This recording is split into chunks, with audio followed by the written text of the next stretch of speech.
Assalamualaikum warahmatullahi wabarakatuh. Nah, Starfans, kali ini saya ada di sebuah desa, yaitu Desa Situgede. Nah, saya di sini akan berbincang-bincang dengan salah satu pengusaha kecil yang mungkin nanti akan berkembang ke depannya, yaitu Tri Kroset. Nah, kita akan bertanya-tanya mengenai usahanya. Perkenalkan, nama saya Tri Harum Puspitasari, founder Tri Kroset. Tri Kroset ini, Tri itu nama pembuat, sedangkan Kroset itu teknik pembuatan rajutan ini, gitu, yaitu Tri Merenda. Nah itu. Untuk awalnya saya bekerja di toko benang, salah satu toko benang yang ada di Kota Bogor. Itu di lokasi di Taman Topi Square waktu itu. Nah, saya bekerja di situ Senin sampai Jumat, kemudian Sabtu Minggunya saya kuliah. Jadi untuk nambah saku kuliah, saya bersedia kerja di situ gitu sambil menekuni kerajinan tangan rajut ini gitu. Jadi saya pelajari bersama pemilik toko. Ya akhirnya bisa membuat shawl, bros, dan sepatu, dompet, tas, lain-lainnya. Seperti itu. Jadi sambil menunggu konsumen yang membeli benang, saya sambil menekuni kerajinan ini. Tuh. Terus bisa suka gitu dengan kerajinan ini, bagaimana awalnya?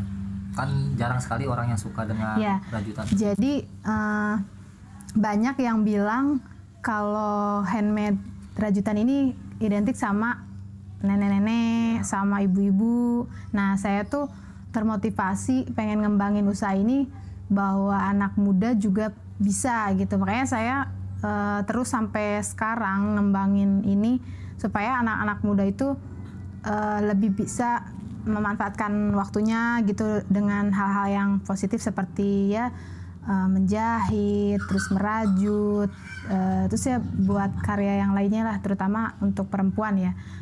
Ini produknya lumayan unik-unik gitu karena untuk aksesoris bisa, untuk pelengkap hijab bisa gitu kan, semuanya bisa di semua kalangan gitu, dari mulai remaja gitu, terus ibu-ibu gitu. Selama proses menggeluti di bidang rajutan ini, dia bekerja sama dengan? Jadi saya bekerja sama dinas perdagangan, perindustrian perdagangan yang ada di Jalan Dadali. Itu saya juga anggota UKM mereka gitu. Kami dapat pembinaan dari mereka, terus fasilitasi, selain fasilitasi seminar bisnis, tapi saya juga dapat fasilitasi merek dagang karena kan kita sudah punya brand sendiri gitu. Sayang kalau tidak dipatenkan gitu. Apalagi kita sudah memperluas penjualan juga. Nah itu perlu banget buat saya gitu. Tapi pihak perindustrian perdagangan alhamdulillah memberikan saya kesempatan. Nah itu untuk pamerannya Pak, biasa di mana aja? Untuk pamerannya ada di waktu itu Ibu Wali Kota minta untuk membawa produk ini gitu ke Jepang waktu itu, karena ada festival di sana. Ya kebetulan produk yang kami bawa itu dari mulai shawl, kaos kaki, sepatu. Nah itu ada juga pembelian shawl dan kaos kaki di sana. Jika untuk persaingan persaingan di dalam negeri sama di luar negeri, bagaimana untuk penilaiannya? Kalau kami sih di sana hanya mempromosikan saja dulu gitu, mengenalkan produk kami dari Bogor gitu. Cukup bagus juga sih, unik gitu, dari dinas UMKM juga kami suka diundang gitu ya, membawa produk kami ke Bali, ke Batam gitu. Di sana alhamdulillah ada aja yang membeli produk kami ini, sepatu. Karena emang belum begitu banyak waktu itu gitu. Untuk sementara waktu masih tetap di satu cabang atau nanti ke depannya ada gambaran untuk dikembangkan gitu? Insya Allah sih pengennya sih dikembangkan, terus bikin inovasi baru lagi. Kalau untuk penjualan sih memang masih di wilayah Bogor, Jakarta, Bandung, Lampung, Gorontalo gitu. Kita melalui Instagram juga untuk mengakses luar gitu, ke luar kota gitu. Kalau untuk di luar negeri memang ada dari Instagram yang pengen banget ngelihat produk kami ini gitu, dan dia juga pengen membeli tapi masih agak ini ya di pengirimannya itu. Untuk segi pemasarannya Mbak, lebih condong ke ini online apa offline? Offline. Saya sendiri yang emang door to door kantor, jadi ke kantor Samsat, ke ya apa namanya, dinas-dinas yang di Kota Bogor. Jadi saya targetnya itu lebih ke ibu-ibu pekerja gitu. Jadi di puskesmas juga di beberapa kota Bogor saya kunjungi juga sambil membawa produk sepatu. Nah nanti di sebelum jam istirahat tuh saya sudah datang seperti demo lah seperti itu. Jadi memperkenalkan produk, kebetulan ada bawa pesanan juga buat yang di puskesmas kayak gitu. Terus untuk ininya mereka bagaimana? Tanggapannya. Kalau menurut dia produknya lucu katanya, terus awet katanya gitu. Untuk bahan ininya tuh awet gitu. Dan ini juga bisa disikat. Nah itu kenapa saya lebih offline gitu, karena benang itu kan awalnya orang taunya wool itu kan berbulu, tapi saya kasih penjelasan lagi sama konsumen kalau produk yang kami buat ini bisa dicuci, sikat gitu, dan lebih awet gitu, berapa tahun pun mereka masih awet dan masih bagus gitu. Hanya saja mungkin bawahnya kekuatannya beda jauh ya, lebih tahan ini. Nah nanti itu kita nerima kelebihan dari Tricloset ini, bisa memberikan servis gitu, tapi dengan cas lagi gitu. Dan untuk awal cobanya ini, pertama dari sepatu dulu atau tas itu? Awalnya dari bros, dari yang kecil dulu. Ya, jadi saya di kampus tuh kan masih kuliah waktu itu, jualin bros 10.000 gitu dari beberapa gitu. Nah baru sih dari itu saya bikin sepatu satu untuk saya pakai gitu. Tapi banyak teman-teman yang lihat katanya lucu gitu, dan dia mau beli, waktu itu pesen 3 dari puskesmas. Nah akhirnya dari puskesmas, dari mulut ke mulut ya, beli di mana, oh ini. Jadi saya datang ke puskesmas gitu sambil bawa pesanan gitu. Nah akhirnya dari satu orang terus gitu, mau dong, mau gitu. Terus dikasih pilihan warna, terus contoh hak-hak model sepatunya gitu yang sesuai dia inginkan lah gitu. Terus adakah motivasi Mbak buat anak muda zaman sekarang nih yang masih sulit untuk mencari pekerjaan, atau mungkin pengen buka usaha, harus buka usaha apa gitu? Memang tidak semua yang suka menjahit juga ya, tapi paling tidak kita tahu harus berani berinovasi lah gitu. Terus tidak harus menunggu tua juga untuk memulai usaha. Terus mulai dari hal-hal yang kecil dulu lah kita kita buat gitu. Ya seperti ini kan di pandemi ini saya juga untuk di sepatu agak sulit karena harus survei dengan konsumen, sedangkan konsumen juga kan belum bisa untuk keluar atau bertemu langsung saya gitu. Akhirnya saya inisiatif sendiri membuat masker, karena kan kebanyakan sekarang pada buatnya masker. Nah anak-anak muda, saya pikir gitu mereka cukup mudah kalau memang mau belajar membuat masker atau bros gitu, dari yang kecil-kecil aja dulu. Nah untuk segi harga Mbak, jika kan namanya rajutan kita tahu ya, cara membuatnya itu makan waktu susah. Nah itu apa Mbak sendiri bagaimana untuk memberikan harganya gitu dengan situasi ekonomi Indonesia seperti ini gitu? Apa Mbak tetap yakin namanya barang seperti rajutan ini akan terus bisa dikembangkan gitu, dan banyak diminati oleh semua orang gitu?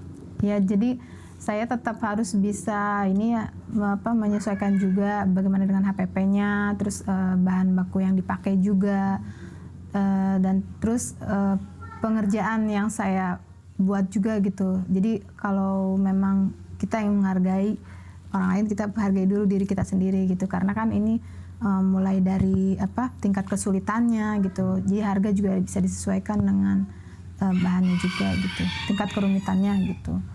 Untuk handmade memang lebih mahal, banyak yang bilang mahal ya karena proses pembuatannya itu, dan kita juga nggak bisa banyak stok, jadi pemesanan itu pre-order dipesan mulai dari 3 hari sampai 7 hari gitu menunggu. Oh ya, saya sendiri sempat lihat di Instagram ya, ada anak-anak TK tuh edukasi itu, apakah dari pihak jadi inginnya untuk anak SD, kan saya ngajar di SDN Bubulak 2 Kota Bogor. Itu tuh saya pengen benang tapi kita pakai bahan daur ulang gitu, misalnya seperti aqua. Aqua itu kita bisa dibuat pajangan, kayak pajangan bunga merak buat tempat pensil, tapi kita lapisi dengan benang sisa-sisa benang lah yang diproduksi. Kan ada beberapa benang yang sudah tidak terpakai, tapi saya mau manfaatin lagi gitu. Nah itu rencana saya ke depan gitu, untuk bisa nge-share ilmu lah ke anak-anak seperti itu gitu. Kan itu anak kecil itu kan masih mungkin pemikirannya nggak seperti orang dewasa. Ini untuk tingkat SMP mungkin sudah bisa. Kalau SD belum bisa.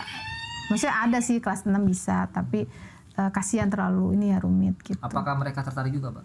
Senang sih kalau udah hasil jadinya gitu. Yang penting kita pintar memodifikasi aja gitu. Bisa untuk hiasan dinding gitu, kita bikin dari kertas karton gitu ya, manfaatin dari kardus susu. Nah itu kita gambar apa aja, misalnya love, gambar bintang, bulan. Nah kita lapisi dengan benang-benang gitu. Atau kaset CD yang sudah tidak terpakai, kita daur ulang dengan benang, akhirnya jadi pajangan ayam-ayam gitu. Apa mengalami kesulitan, Pak, pada saat edukasi anak-anak sekolah gitu? Agak kesulitan juga karena kita juga pakai bahan lem tembak. Terus itu kan lebih hati-hati ya menggunakannya, terus jangan terlalu lama juga, nanti lemnya tuh terlalu ini gitu, panas gitu. Itu juga harus lebih telaten lagi gitu anak-anaknya. Terus dari segi penjualan, Mbak, ini kan dari bahannya emang sangat makan biaya juga ya. Nah itu kan Mbak memberikan harga yang lumayan juga gitu. Iya, nah, jadi itu untuk kualitasnya bagaimana? Nah itu saya lebih jaga ke kualitas, tidak hanya kuantitinya saja. Banyak yang laku tapi kualitas kita jelek. Nah itu jangan sampai mengecewakan konsumen. Jadi saya dengan harga standar ini saya mengutamakan kualitasnya gitu. Lebih awet, kita jelasin juga, kita juga kan harus bayar ke maklon juga, bekerjasama dengan maklon gitu. Dan ini pun belum banyak maklon yang mau menerima gitu, karena kan produksinya tidak terlalu banyak, hanya beberapa pasang. Paling banyak itu saya sehari itu 5 pasang dalam membuat sepatu ini gitu. Itu untuk alamatnya, Pak, di sini? Di sini alamat workshopnya Jalan Rawajaha, RT 4 RW 3, Kelurahan Situ Gede, Kecamatan Bogor Barat. Untuk produksinya saya bekerja sama dengan maklon di Jalan Bubulak, Jalan Raya Cipol Bubulak, Gang Sumur 7, Kecamatan Bogor Barat. Nah, Mbak, ini kan kita sekarang kan mungkin pengangguran banyak ya setiap tahunnya gitu. Apakah Mbak ada kata-kata motivasi untuk biar anak-anak muda zaman sekarang tuh jangan putus asa dalam mencari rezeki, di satu sama mencari kerja? Ada nggak motivasinya?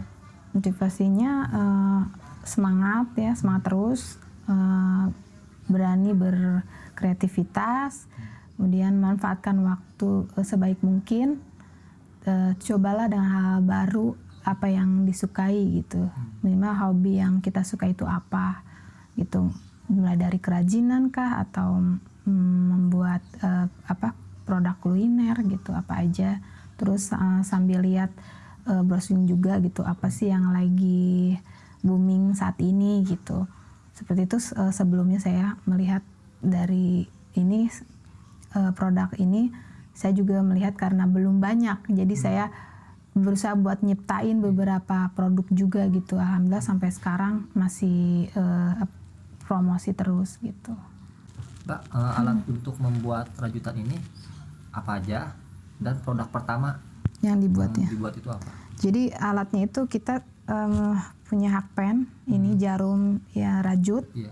Ini juga ada beberapa ukurannya, dari mulai 1 ke 2, 2 ke 3, 3 ada ke 4. Nah yang saya pakai ini ukuran 3 dan 4. ini alat benangnya, benang rajut dari bahan polyester. Bahan ini juga bisa disikat. Nah, ini juga ada ukurannya di sini. Jadi teman-teman juga bisa cari bahan ini di toko benang. Alat kerajinan banyak sekali di Bogor gitu. Mudah. Dan untuk pertama saya membuat produk shawl. Shawl ini dari satu gulung benang ini gitu. Nah, jadi kalau ada yang mau belajar rajut mulai dari anak-anak SMA mungkin ya, ada kegiatan kewirausahaan, bisa saya juga mengunjungi mereka gitu. Atau mungkin mau ada kelas merajut gitu di hari Minggu misalnya dengan teman-teman, biasanya mahasiswa atau sekolah gitu, kita bisa di taman ataupun dia berkunjung ke rumah gitu, atau saya pun bisa mengunjungi ke sekolah misalnya, karena sebagian saya juga pernah memberikan pelatihan di Dispora waktu itu, memberikan pelatihan kewirausahaan tingkat Kota Bogor itu, terus di Dinas DPMPA Kota Bogor untuk ibu-ibu kepala rumah tangga. Nah, mereka ingin sekali belajar merajut ini gitu, karena untuk menambah penghasilan keluarga, katanya seperti itu. Jadi alhamdulillah Tricroset ini sudah diminta untuk kerjasama selama 2 tahun. Kemarin tuh sebelum ada ini ya COVID, selalu diundang gitu 5 hari di bulan, di 1 bulan itu 5 hari kegiatan ini gitu. Dan pesertanya itu sekitar 20 peserta. Tapi di kelurahan waktu itu di Sukaresmi sama di Tanah Baru gitu. Jadi kita ada kerjasama sama dinas gitu. Mudah-mudahan nanti bisa kerjasama lagi dengan pihak lainnya. Kejuaraan apa sih? Jadi pemuda pelopor. Jadi kan aku ikutan pemuda pelopor. Nah, ini tuh apa yang bakat kita apa aja tuh, dari misalnya pangan, bidang pendidikan, bidang pariwisata, terus apa tuh yang film-film gitu. Nah, yang punya hobi atau produk tuh kita bisa dilombakan. Nah, itu pun selain kita dapat piagam penghargaan, kita juga dapat piala itu, dan dilombakan lagi di daerah-daerah di provinsi. Waktu itu saya lolosnya di Bogor. Ketika dibawa ke provinsi saya belum berhasil gitu, gugur. Nah, kalau di tingkat provinsi saya berhasil, mungkin sudah dibawa lagi dilombakan di Padang kemarin itu. Cuman saya belum rezekinya gitu ya, di Kota Bogor baru juaranya gitu. Nah, itu pemuda pelopor itu minimal usia 18 sampai 30. Jadi anak-anak muda tuh kesempatan banget gitu, kalaupun mau mengembangkan gitu.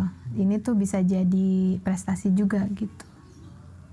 Tuh makanya mungkin dari sekolah SD pun kan suka ada lomba ya, perlombaan. Nah, itu tuh benar-benar harus ditekunin lagi gitu. Nah, ini ikon Kota Bogor. Jadi ceritanya tuh gambaran Kota Bogor di sore hari gitu ceritanya. Ini kan senja. Gambaran Kota Bogor di sore hari. Di waktu senja. Nah, ini ada ikon Kota Bogor. Maskot Kota Bogor, Istana Bogor. Kemudian ini Kebun Raya, ini ya, Kebun Raya. Terus Tugu Kujang juga ada, sama bunga bangkai. Dan itu juga angkot, buat angkot. Itu angkot kenapa masuk? Ya, jadi melingkari, maksudnya ada beberapa angkot lah kan di situ ya, ke Tugu Kujang. Atau karena Bogor dapat julukan Kota Ya, Seribu Angkot.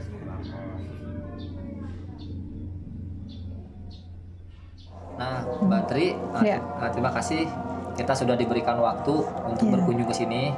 Dan semoga usaha Mbak selalu terus lancar. Ya, amin. Dan dimudahkan selalu oleh Allah dalam menjalankan bisnisnya. Amin. Nah, Star Friends, inilah salah satu bukti anak muda atau mungkin laki-laki atau perempuan yang jangan pernah menyerah dalam menggapai impiannya. Di saat kita sulit mencari pekerjaan ataupun bingung mau bisnis apaan. Nah ini ada solusinya, bisa membuat rajutan, dan mungkin bahkan kita tidak terpaku dengan satu bidang saja.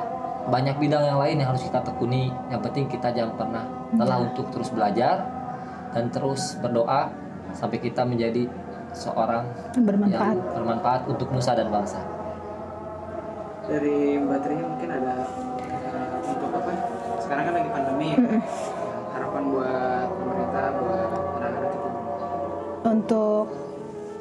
Untuk pemerintah harapannya lebih memberikan dukungannya kepada pengrajin khususnya yang ada di Kota Bogor, dan memberikan pelatihan lagi untuk pengangguran gitu, seperti itu, atau memberikan binaan kepada mereka. Kemudian saya pun mengembangkan usaha ini lebih mengutamakan bermanfaat untuk orang banyak, karena dari ilmu yang saya miliki itu pun pasti ada maksud ya, untuk dikembangkan lagi gitu, agar saya juga bisa lebih berkembang lagi ke depannya gitu.